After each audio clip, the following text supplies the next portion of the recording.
temporada, París persiguió una obsesión, la Champions League. Gastaron millones, trajeron estrellas, construyeron plantillas galácticas y aún así Europa seguía sin respetarlos.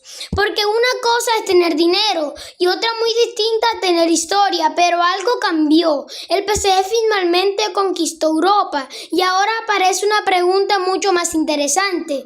No si podían ganar, ya lo demostraron que podían. La verdadera pregunta es otra. ¿Estamos viendo el nacimiento de una nueva dinastía? ¿O simplemente la mejor temporada de la historia del club? Porque ganar una Champions cambia una campaña, pero dominar Europa, eso cambia generaciones. La obsesión de París. ¿Por qué la Champions era tan importante? Porque desde la llegada de la inversión catarí, el objetivo nunca fue solamente ganar Francia. La Ligue 1 no basta, las copas nacionales tampoco. El proyecto nació para conquistar Europa y eso generó un problema. Cada temporada sin Champions era considerada un fracaso, mientras otros clubes celebraban buenas campañas. París era juzgado únicamente por una competición. La presión fue creciendo y cuanto más crecía la presión, más difícil parecía alcanzarla. El PSG no necesitaba otra liga, necesitaba legitimidad. Y en Europa la legitimidad se consigue levantando la orejona. El PSG que Europa no respetaba. Europa veía al PSG como un gigante artificial, un club con recursos infinitos, pero sin la historia europea de gigantes como el Real Madrid, Bayern o Milan. Además llegaron las noches más dolorosas, remontadas, errores defensivos, colapsos inesperados y cada eliminación reforzaba la misma narrativa. Mucho talento, poca personalidad, no importaba quién llegara, Neymar, Messi, Mbappé, la historia parecía repetirse y aunque esa imagen era injusta, acabó convirtiéndose en la etiqueta del club. París tenía estrellas, pero Europa quería ver carácter y durante años esa fue la diferencia. El fin de la era galáctica. Durante mucho tiempo el PSG intentó ganar acumulando superestrellas. La lógica parecía sencilla, más talento, más posibilidades de ganar. Pero el fútbol moderno empezó a demostrar algo diferente. Los equipos más dominantes no dependían únicamente de nombres, dependían de estructuras, de automatismos, de presión colectiva, de intensidad. Y París finalmente entendió esa lección. La pregunta dejó de ser ¿quién es la estrella? Y pasó a ser ¿cómo funciona el equipo?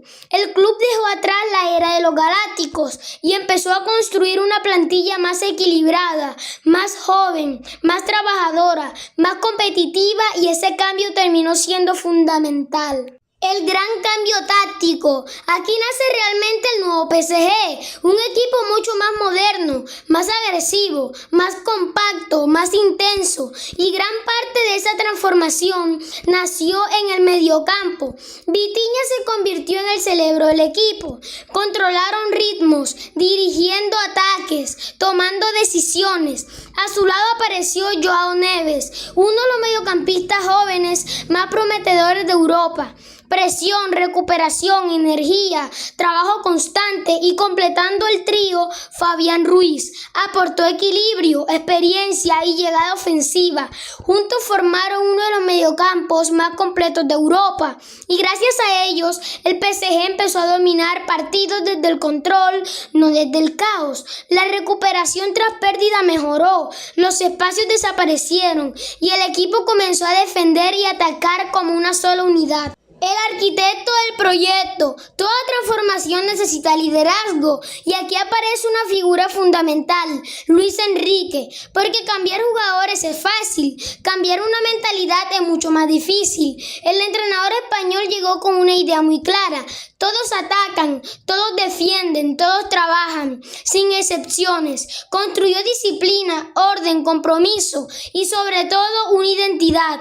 Por primera vez en mucho tiempo, el PSG parecía reconocer exactamente qué tipo de equipo quería ser. Ya no era una colección de estrellas, era un equipo. Y eso tiene un valor enorme, porque los campeones no siempre entienden los mejores nombres, pero casi siempre tienen las mejores ideas. La Champions que lo cambió todo. Cuando llegaron las noches decisivas, aparecieron los jugadores diferenciales. Y eso es exactamente lo que necesitan los campeones. En ataque apareció un tridente extremadamente peligroso. Ousmane Dembélé aportó velocidad, desequilibrio y capacidad para romper defensas. Kvicha Kvaratskhelia añadió creatividad, regate y talento para inventar jugadas donde no existían espacios.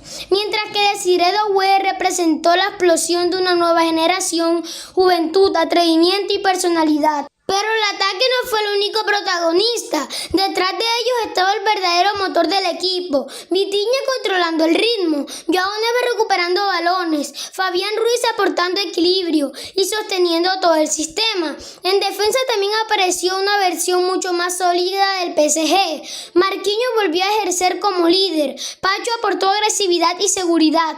Hakimi fue una amenaza constante por la banda derecha. Y cuando el equipo necesitó un salvador, apareció Donnarumma, porque las Champions no se ganan solamente con goles, también se ganan con paradas, y el portero italiano apareció en momentos decisivos. Por primera vez en muchos años, el PSG parecía completo: ataque, mediocampo, defensa, portería. Todas las piezas funcionaban juntas, y Europa empezó a ver algo diferente. Ya no veía únicamente un proyecto rico, veía un campeón legítimo. Respeto o dominio, pero aquí aparece la gran diferencia. Respeto y dominio no son lo mismo. Europa ya respeta al PSG, eso está conseguido, pero dominar Europa es otra historia. Los verdaderos gigantes construyen épocas, no temporadas. Crean costumbre, miedo, continuidad, y existe una razón para pensar que este PSG puede hacerlo. La edad de muchos de sus futbolistas, Joao Neves, Doué, Pacho, Barcola, Kvaratskhelia, son jugadores que todavía están lejos de su techo, y eso significa que este equipo podría seguir creciendo. Lo más preocupante para Europa es que quizás todavía no estamos viendo la mejor versión del PSG. El verdadero examen empieza ahora, y aquí está la parte más difícil. El PSG ya llegó a la cima, ahora debe permanecer allí, porque el fútbol europeo no perdona. Todos estudiarán sus virtudes, todos buscarán sus debilidades, todos querrán derribarlo. La próxima temporada será incluso más complicada, porque ya no son los cazadores, ahora son la presa, y es precisamente ahí donde nacen las leyendas. No cuando ganas una vez, sino cuando eres capaz de ganar otra vez y otra vez y otra vez. La pregunta definitiva, ¿el PSG ya hizo historia?